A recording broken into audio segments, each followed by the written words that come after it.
Hey, what's up guys? It's me again, Judy Fulyo. Kusog mo kay Judes. And to this vlog, pag-uusapan natin ang damileo of the central bank and the objectives of the financial stability.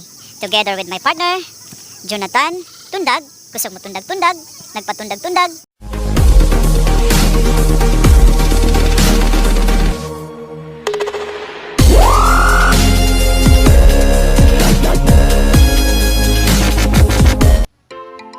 So the milieu of the central bank can be seen by describing the financial system.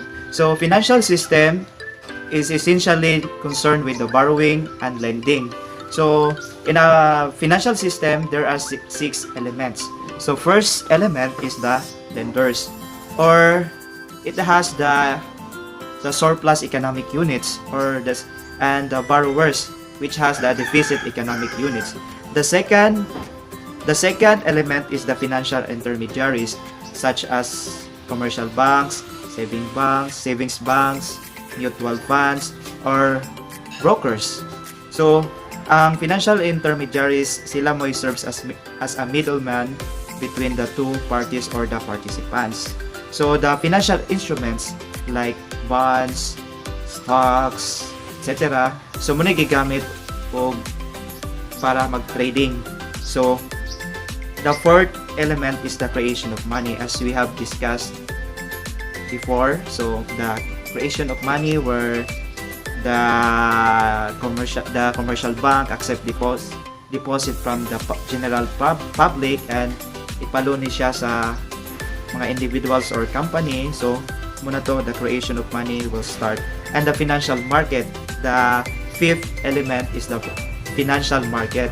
So ang financial market is where the financial instruments sold or trade.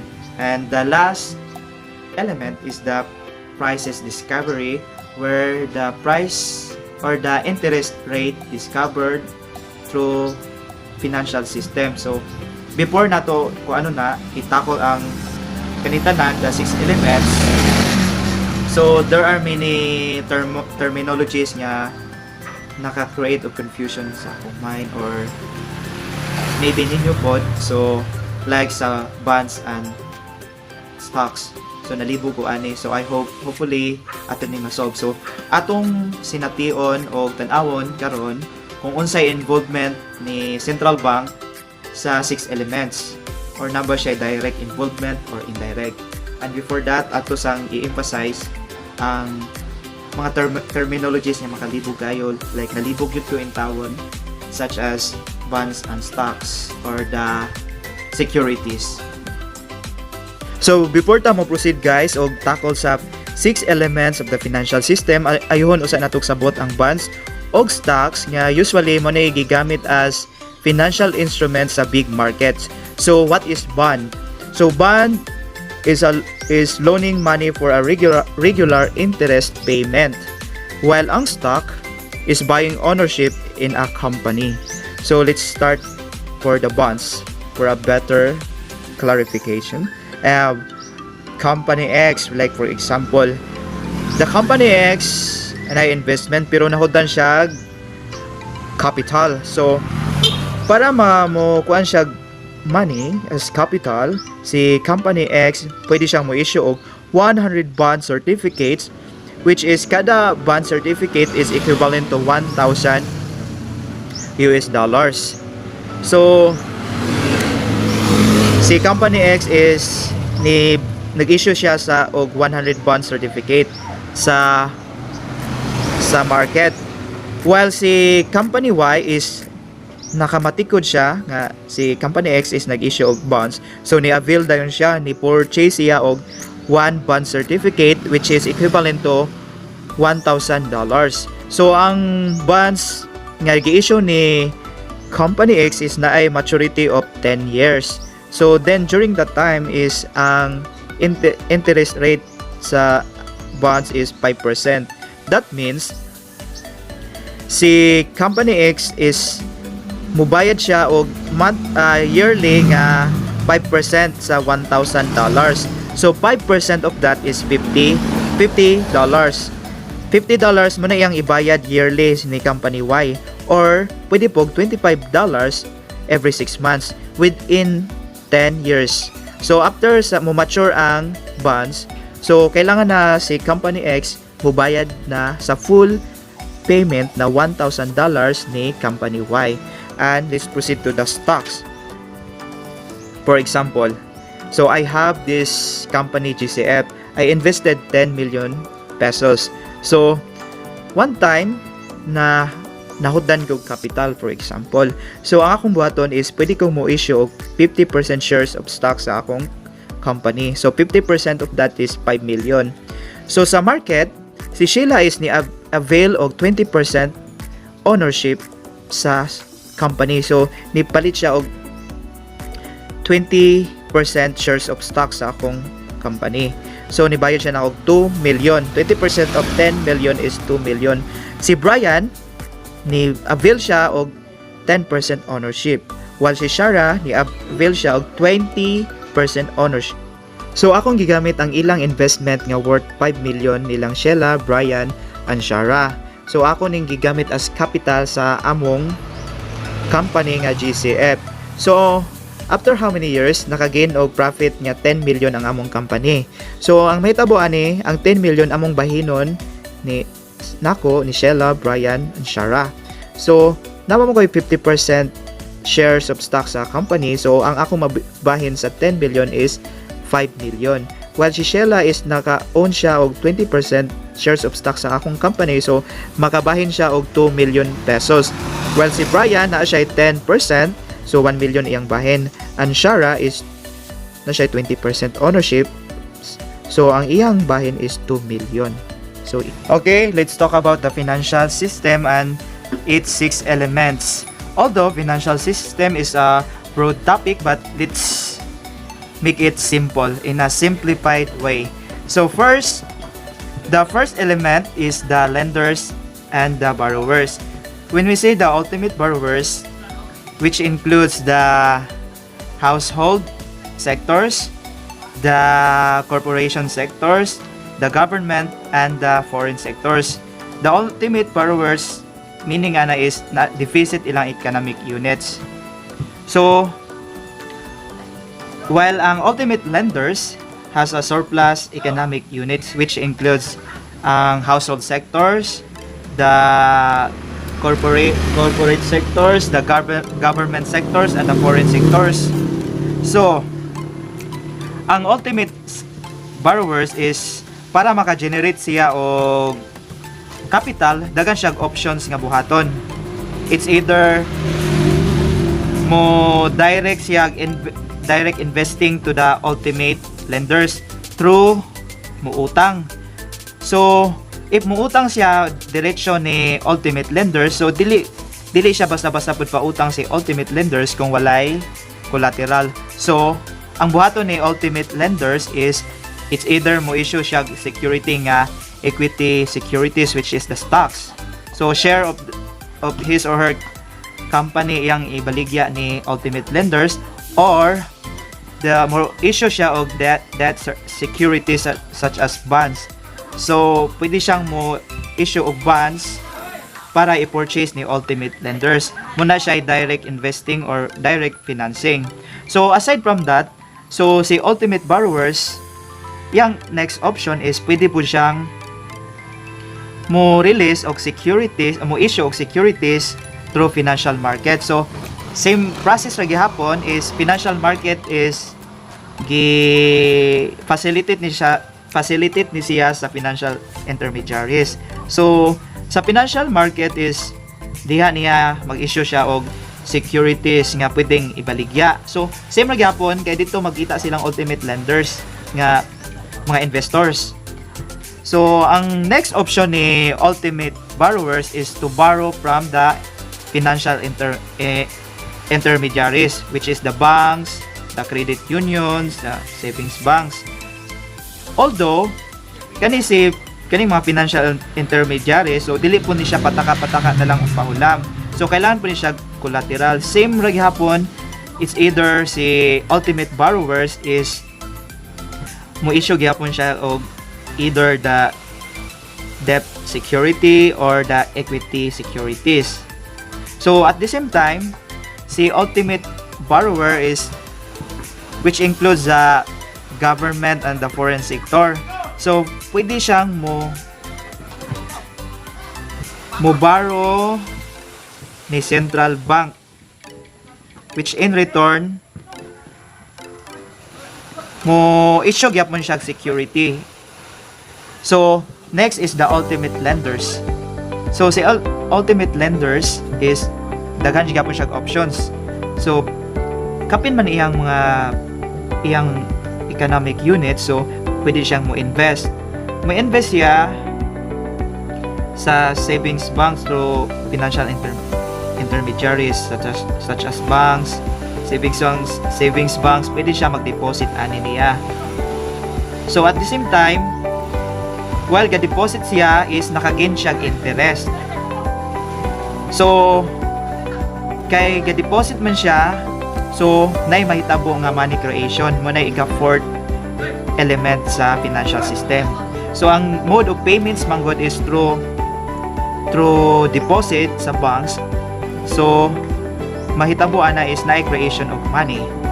So the other option of the ultimate lenders kay naghingapin man iyang economic units is pwede ni siyang mag-deposit sa central bank, which is the government or the foreign sectors. Pwede siya lang mag-deposit sa central bank, or sometimes ang central bank is i-open market niya ang government bonds. So mo issue siya government bonds, then purchase si ultimate lenders. Ang mahitabo ani is bayad siya ni central bank og cash. So ang mahitabo, ang money circulation sa economy is bumaba. Unlike kung ang ultimate borrowers pod is mo baligya og bonds, so pwede siyang mupalit ang central bank. In return, mubayad siya og cash. Kay deficit man ang economic unit, so nagkinahanglan siya cash, baligya siya securities, palit si central bank, bayad siya cash. Ang mahitabo ana is ang money circulation is mudaghan sa economy. So naay advantages of disadvantages kung ang central bank is i-open market niya ang government bonds. So through aning mga participants o players sa market, mga players dagan nag-invest, so ma-reveal ang prices discovery. Why? For example, ang ultimate borrowers is nag-issue og parihang bonds or shares or parihang pagkaon. So kaning uban nag-offer og mahal, kaning uban pod mas barato. So ang pilion jud ni ultimate lenders is katong kaya niyang paliton, which has the credibility and the flexibility. So munay kayang i-afford ni ultimate lenders nga kaya niyang makuan sa iyang surplus economic units, which has ang stock of bonds pod na ay credibility and flexibility. So price discovery, and also dagkani mga players is nangutang or unsa ba na, so ma-discover pod ang interest rate sa mga loans. So let's take a look again the 6 elements of the financial system: the borrowers and the lenders, the financial intermediaries, which includes banks, credit union, mutual funds, savings bank, or even a broker. It is an intermediaries. The financial instruments, which are the securities or the surplus funds. The creation of money happens when the financial intermediaries accept deposit or payments from the all sector, like the ultimate lenders or the ultimate borrowers. So there's a creation of money. So the financial market is where the financial instrument sales or trade, and also the price discovery happens when all the participants in the economy or in this financial system play and price discovery happens. And we can see the direct and the indirect involvement of the central bank between those elements. Our next topic is all about the objectives of financial stability. But first of all, let us first define what financial stability is. Financial stability can be defined as a condition in which the financial system is not unstable. It can also mean a condition in which the three components of the financial system, these are financial institutions, financial markets, and financial infrastructure, are stable.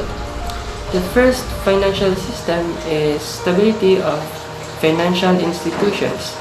It refers to a condition in which individual financial institutions are sound enough to carry out their financial intermediation functions adequately without assistance from external institutions, including the government. The second one is the stability of financial markets. It means a condition in which there is no major disruption of market transactions, with no significant deviation of financial asset prices from economic fundamentals, thereby enabling economic agents to raise and operate funds with confidence. And lastly, the stability of financial infrastructure refers to a condition in which the financial system is well structured to ensure smooth operations of market discipline, and both the financial safety and the payment of settlement system are running effectively. Financial stability has two legs. The first one is the price stability, and the second one is the stable conditions in the financial system.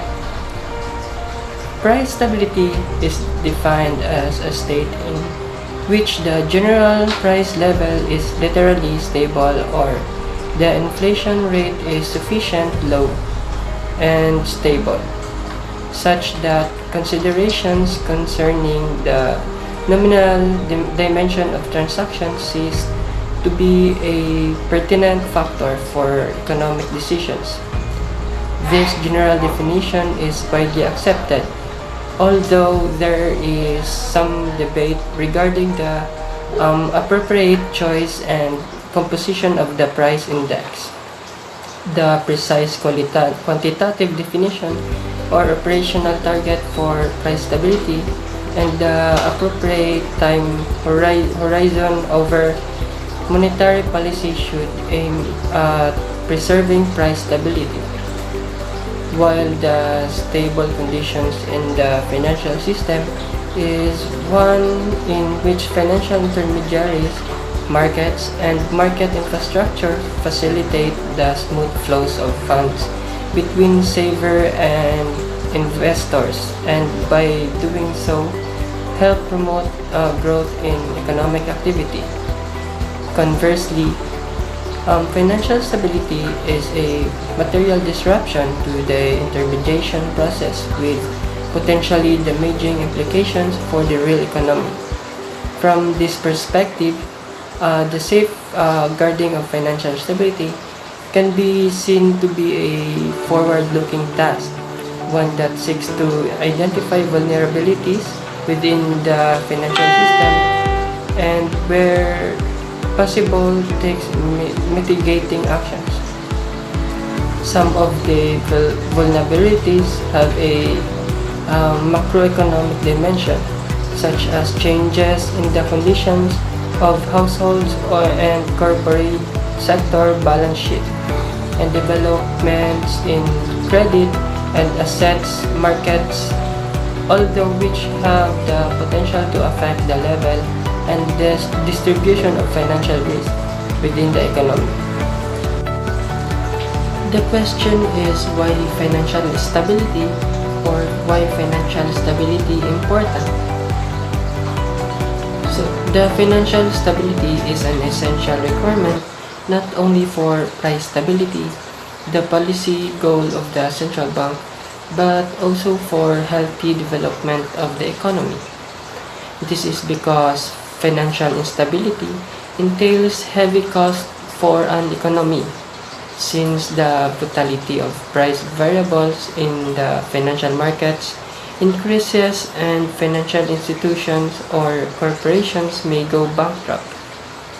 In addition, economic development can be limited at such a time, since economic agents find it difficult to make rational decisions and the efficiency of resource allocation is reduced. So that's all for today. Thank you for watching.